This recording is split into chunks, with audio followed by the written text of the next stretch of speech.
என்ன பண்ணுகிற? வீட்டுக்கு போக வேண்டியதானே? சந்தை தாண்டி போக பயமாக இருக்கு. ஏரியா பெரிய அசிங்க பத்துன்னு இருக்கீங்கடா. வாடா.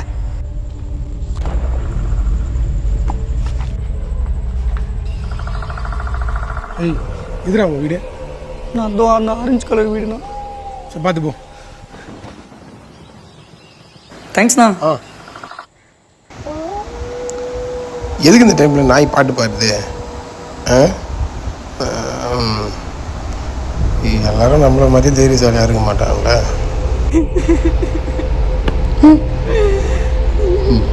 வர்ற கோவத்துக்கு இந்த செருப்பத்து